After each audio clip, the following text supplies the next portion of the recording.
pessoal, tudo bem com vocês? Glória e paz da parte do Senhor Jesus para o coração de cada um de vocês. Estamos mais uma vez aqui para mais uma aula. Eu espero que vocês estejam todos bem com a graça do Senhor, se fortalecendo cada dia mais para aprendermos mais do Senhor, né? E hoje mais uma aula, nossa terceira aula, e vamos falar do servo e seu estilo de vida, né? Que nós temos um estilo de vida, que esse estilo de vida seja conforme a palavra de Deus. Então, eu quero te pedir que você preste bastante atenção na aula. Não é uma aula muito extensa, mas é um assunto bem gostoso. Eu tenho certeza que você vai gostar. E lá no final nós vamos ter mais uma tarefinha que eu vou estar passando para vocês, para nós aprendermos mais um pouquinho, tá bom? Então vamos lá para a nossa terceira aula de hoje. Nós vamos falar do servo e seu estilo de vida. Primeiro nós vamos falar sobre a vida privada e a vida pública de um servo. Nenhum estudo que discute o papel do servo cristão estaria completo sem abordar a vida pessoal dele. Os servos iniciantes, tanto quanto os veteranos, farão bem em prestar bastante atenção nestas verdades, se genuinamente estiverem interessados em obter e manter um ministério eficaz. Então, vamos prestar bastante atenção. Se você quer ser um servo eficaz, conforme a palavra de Deus, tu não pode ficar fora dessas verdades que nós vamos estar falando hoje.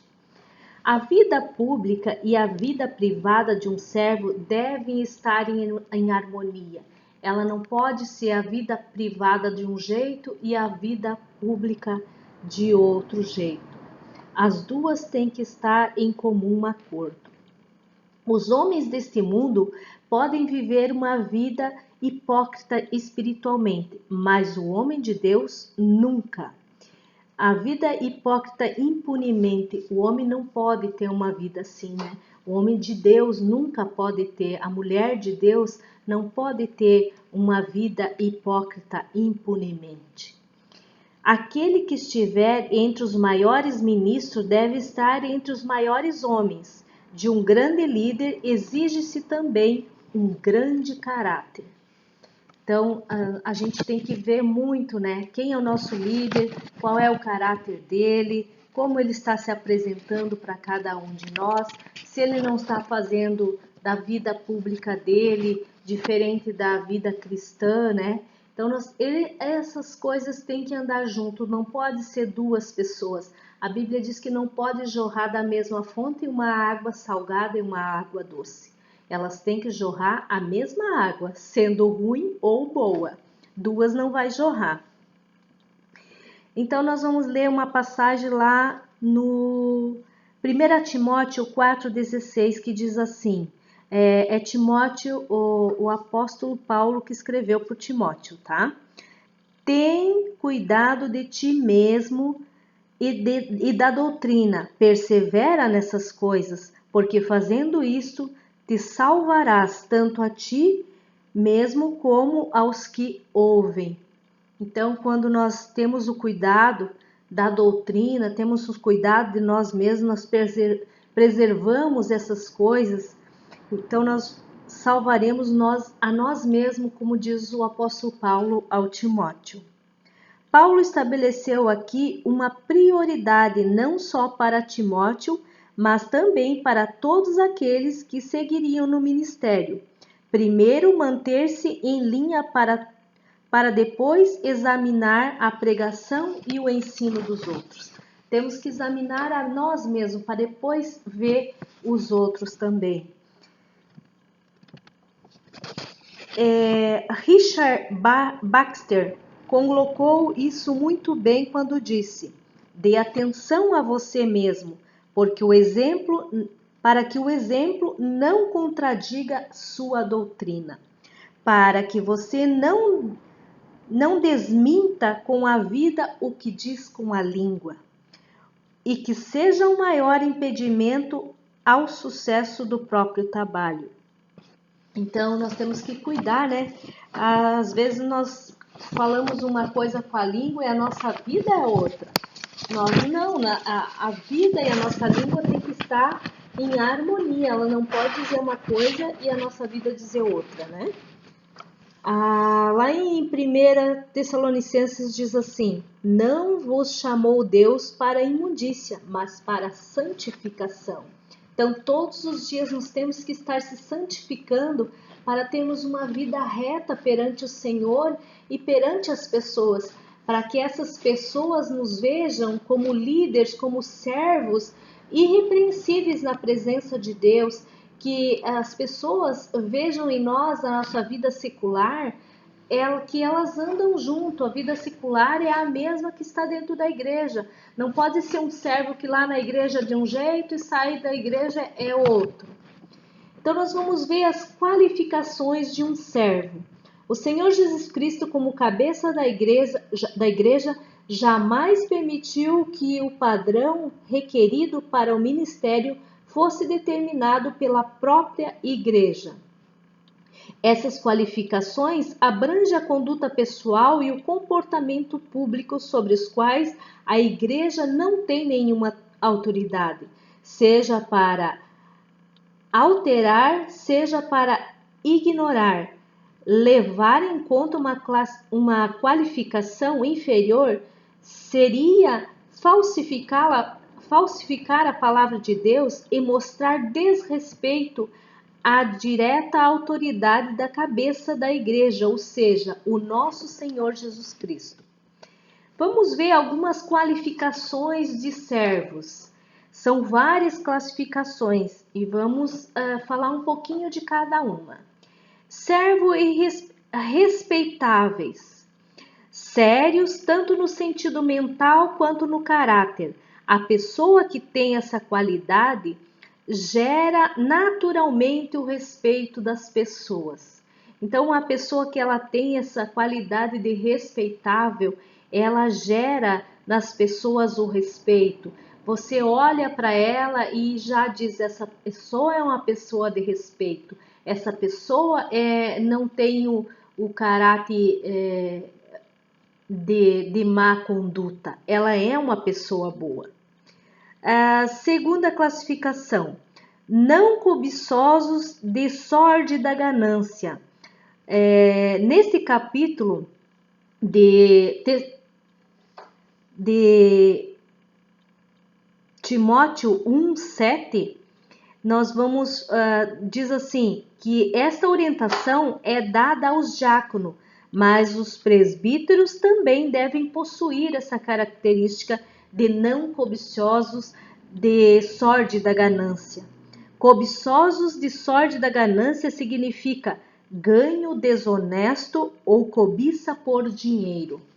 Então, não pode ser uma pessoa, um servo com uma qualificação boa, ele não pode ser cobiçoso e de torpe ganância, de sórdida ganância, querer sempre mais e mais dinheiro e dinheiro. Terceira qualificação: uma vida irrepreensível. Um servo precisa ter uma vida irrepreensível. Lá em 1 Timóteo 2 diz assim: não só vivendo de maneira a não merecer ser repreendido, mas sendo de fato sem repreensão. Ser irrepreensível significa não ter nada em sua vida que desrespeite, que seja sem irrepreensível significa não ter nada em sua vida que Satanás ou qualquer outra pessoa possa se valer para atacá-lo ou censurá-lo. Que nós não tenhamos uma vida assim que Satanás venha nos acusar, né? Que nós venhamos deixar essa brecha. Temos que ser irrepreensíveis. Quarta classificação: casamento e família exemplares. 1 Timóteo 3:2. É mister que o líder administre bem o seu lar, dando à família o cuidado e orientações necessárias que a família o respeite, né, esse líder e seja submissa, né, uma família submissa. Ele é o cabeça, o líder, o servo da casa é o cabeça. Não é fácil a tarefa de criar uma família piedosa, mas com a ajuda de Deus nós podemos todas as coisas. Não é fácil ser pai e mãe servos irrepreensíveis, mas quando nós estamos na luz da palavra, nós podemos ordenar a nossa casa, o nosso casamento em cima da palavra, né? Quinta qualificação, temperante. A palavra do grego transmite a ideia de estilo abstinente que os bispos devem levar, tendo o significado de evitar intoxicação, não somente de bebidas alcoólicas. A pessoa pensa que é só bebida alcoólica que é errado, né? Eu costumo dizer que o vício é tudo aquilo que nos faz mal, não precisa ser só a bebida. Às vezes a pessoa tem o hábito de mentir, é a mesma coisa, o hábito de evitar algumas coisas que ela não deveria evitar. Então, tudo isso é um vício, não é só o da bebida, né? Então, a sexta qualificação, ser sóbrio. Essa palavra significa disciplinado. Bill Newton comenta que o ministro sóbrio é aquele que é capaz de exercer juízo correto, mesmo em tempos difíceis. Mesmo quando não é, tu acha que não é hora de falar a verdade, temos que falar a verdade. E mesmo que a verdade doa, vá pela verdade, que isso é bom e agradável ao Senhor. Sétima qualificação, modesto, digno, bem comportado, sereno. O significado básico dessa palavra é ordeiro. Sua mente tem que ser disciplinada, tem que ser sóbria. Levar a vida disciplinada, ter uma conduta de líder espiritual não deve viver uma vida de cobiça, mas sim de forma ordenada, cuidar-se, né? Ser modesto. Oitava qualificação, hospedeiro. O bispo deve ser hospedeiro, a pessoa, né? Ou seja, receber bem as pessoas. O contexto da igreja primitiva era de igreja nas casas. Podemos ler lá em Romanos 16, 3, 5, e que diz: hospedar missionários itinerantes e receber irmãos que estavam sendo perseguidos por causa do evangelho. Tem essa passagem lá, vai falar sobre isso, que eles hospedavam pessoas que estavam sendo perseguidas pelo evangelho, por estar pregando a palavra de Deus. Lá em Atos 8:1, Tiago 1:1 também vai falar sobre isso.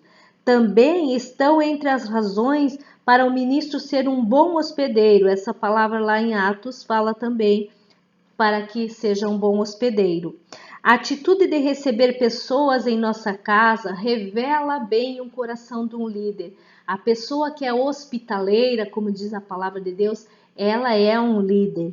Ele poderá demonstrar todo o seu amor pelas pessoas e a harmonia que existe em seu lar, o desprendimento de bens materiais e um coração obediente. Romanos 12, 13.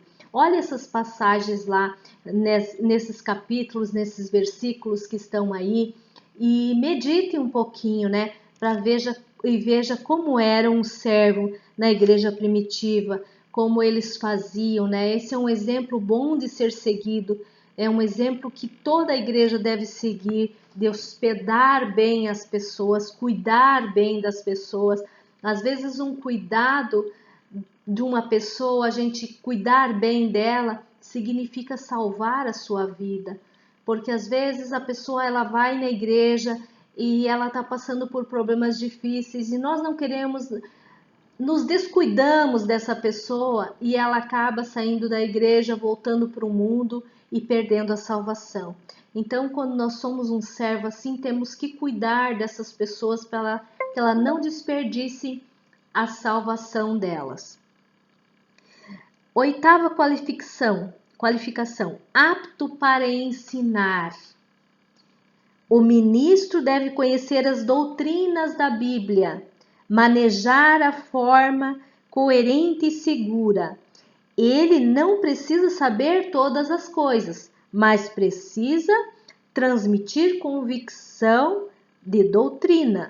Então, nenhum de nós sabemos todas as coisas, mas nós precisamos conhecer o básico da palavra de Deus e precisamos mostrar às pessoas como é que nós vamos falar de Deus para elas se nós não conhecemos o básico, não conhecemos as escrituras. 10ª qualificação, de uma palavra só. Eu costumo dizer que a palavra do crente é sim, sim, não, não. O que passar disso é obra do maligno. Não é de dupla língua, não pode ser insincero.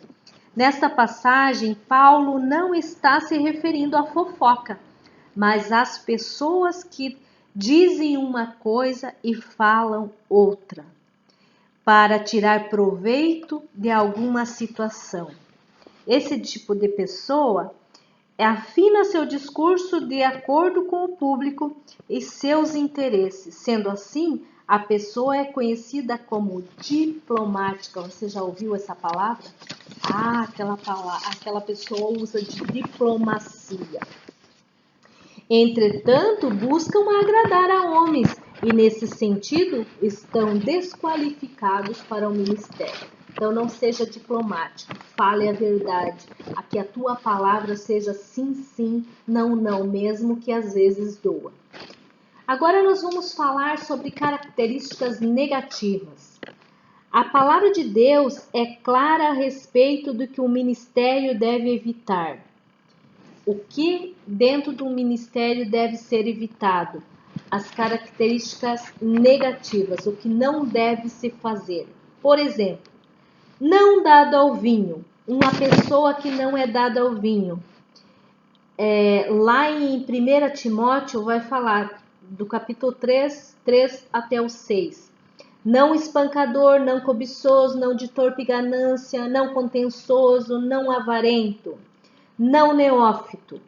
Quando se considera toda a escritura, é inconcebível que os membros da igreja usem a expressão não dado ao vinho para ensinar e beber socialmente. Isso não existe. Não há qualquer conexão razoável entre o vinho usado nos tempos bíblicos, que era sem álcool, porque Jesus não beberia na ceia algo fermentado. Muitas pessoas dizem assim, mas eu bebo socialmente. Mas naquela época lá, Jesus transformou a água em vinho e ele bebeu. Mas isso, mas aquilo. Não. Lá naquela época, o vinho não era fermentado. Ele não continha álcool. Então, não adianta dizer que você bebe socialmente. Que você é uma pessoa que só bebe socialmente. Isso não é verdade. Isso é só para você encher o teu ego e dizer que está fazendo a coisa certa e em vez disso você está fazendo a coisa errada.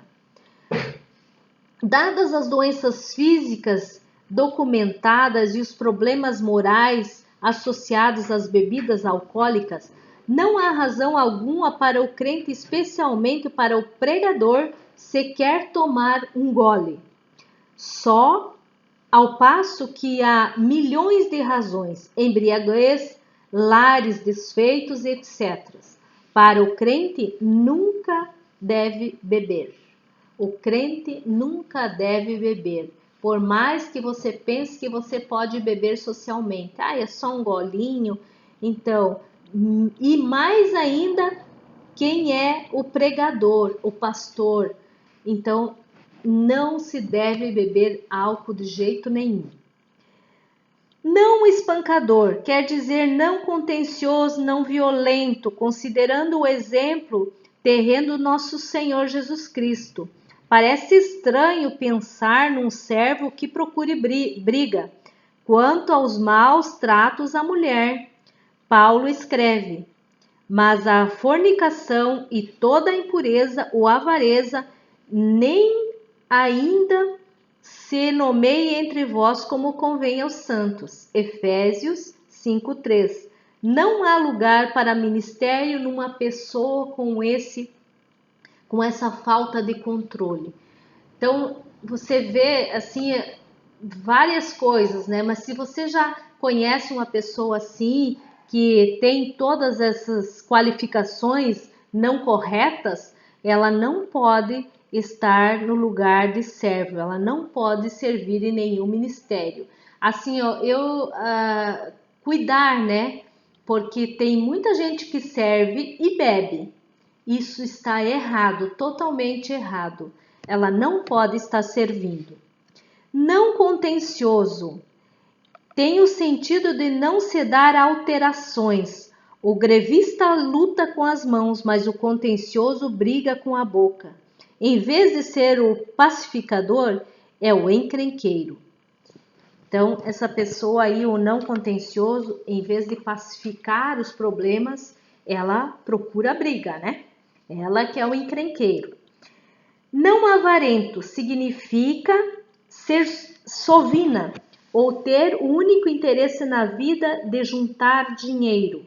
Entretanto, ser avarento diz respeito a mais coisas do que dinheiro. A Escritura nos ensina que a avareza é idolatria.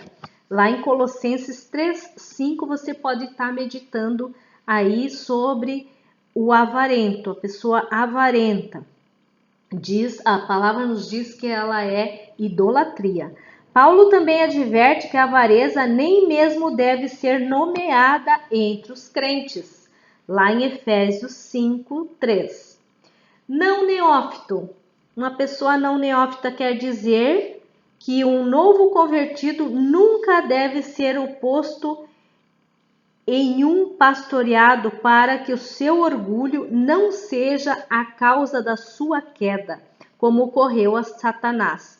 Então, se a pessoa é nova convertida, ela recém está se convertendo aos caminhos do Senhor, ela não pode ser um pastor, ela não pode estar pastoreando, para que o seu orgulho não seja a causa da sua queda como Satanás. De repente a pessoa pode se achar, né?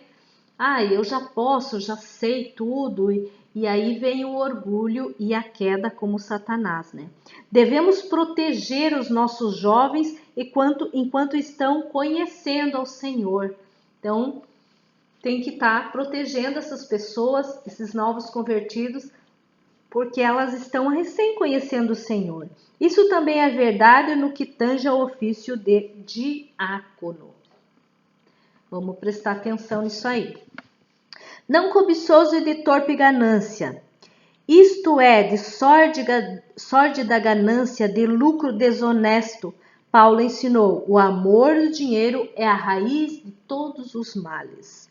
Não que você não tenha que ter dinheiro, a gente precisa do dinheiro, mas não deixar que isso seja uma torpe ganância, um lucro desonesto, né? 1 Timóteo 6:10. O modo como o dinheiro é usado determina a torpe ganância. O servo que busca lucro desonesto, 1 Pedro 5:2, corrompe o ofício do seu chamado. Então, a pessoa que busca lucro desonesto, ela corrompe o seu chamado. Por exemplo, tanto, eu comprei por tanto, mas diz que foi outro valor, né? Isso aí é desonesto, né? É tirar proveito das pessoas. E, além disso, é mentira, né? Um servo deparar-se com muitas ocasiões para fazer negócios equivocados, tentar encobri-los, ficar com as mãos sujas com torpe ganância. Muitos bons servos, ministros e igrejas têm sido sacrificados no altar de Mamon. Não há quantia de dinheiro que valha o ministério em nosso destino eterno. Então, não ache que a pessoa que faz essas coisas, ela está escondendo de alguém. Ela pode estar escondendo da pessoa humana, mas de Deus ela não tá escondendo. Pelo contrário, Deus que sabe todas as coisas. Agora nós vamos falar, para nós finalizarmos a nossa aula, nós vamos falar das características positivas a serem nutridas, a serem feitas, né, a serem seguidas essas características positivas. Vamos lá. Aptidão para ensinar.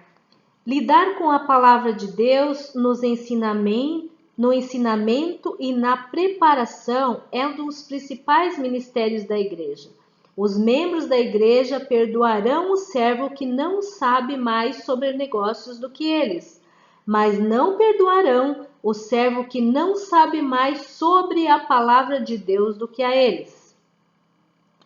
A habilidade do servo na palavra determinará a duração da sua permanência na igreja.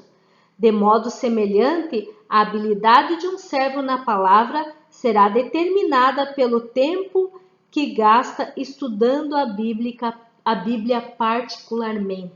Então não adianta nós pegarmos a Bíblia só quando nós vamos para a igreja, né? Nós temos que meditar nela, nós temos que ler, saber de onde saiu, que palavra que está sendo pregada. Às vezes o pastor prega uma palavra lá na igreja e o membro só bota a Bíblia debaixo do braço e só vai ver a Bíblia de novo quando tiver outro culto. Se ele teve alguma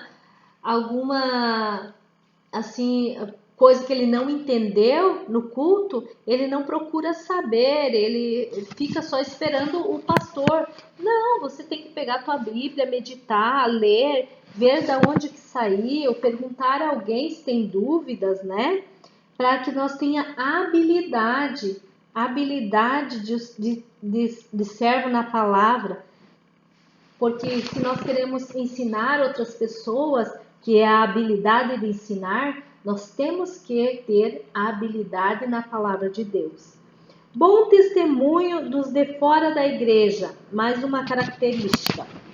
Servo tem que ter a boa reputação de pagar as suas contas, ser um bom cidadão, participar dos projetos da comunidade.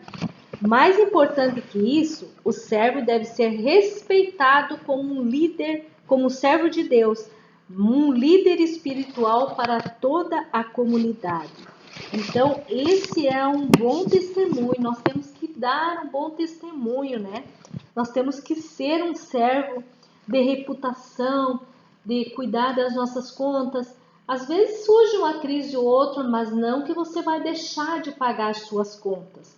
Ser um servo respeitado, servo de Deus, um líder espiritual, que toda a comunidade veja em você a pessoa que tu é, que uma pessoa irrepreensível, uma pessoa honesta.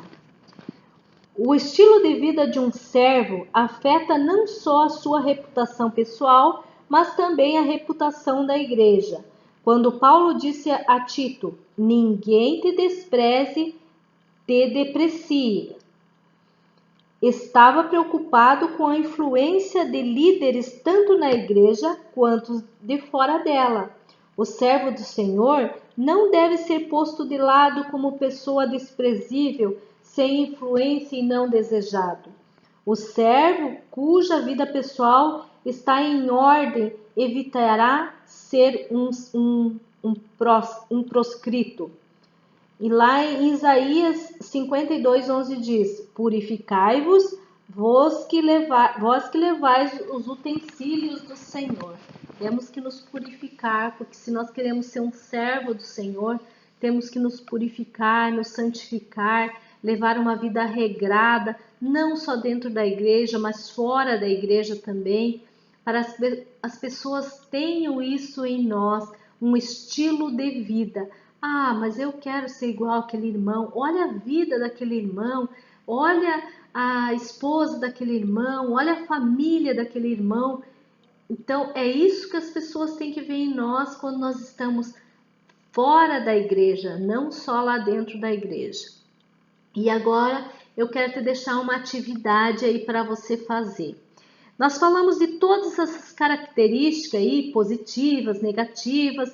Então eu quero que você escolha uma dessas características e escreva sobre elas ou digite lá no nosso WhatsApp, lá no nosso grupo, né? Fale sobre uma dessas características e explique com as suas palavras assim, ou como você vê, se tu quer pegar uma característica negativa ou uma positiva, eu quero que você fale sobre uma delas. Se você quer digitar, digite. Se você quer escrever no papel e tirar uma foto, faça isso, tá? Então essa é a nossa tarefinha dessa aula. Eu espero ter ajudado muito você e se você tem dúvida, eu também não sei tudo e o que eu não sei eu vou procurar te explicar da melhor maneira possível. Se eu não conseguir sozinha, eu peço ajuda e nós vamos tirar todas as suas dúvidas, tá bem?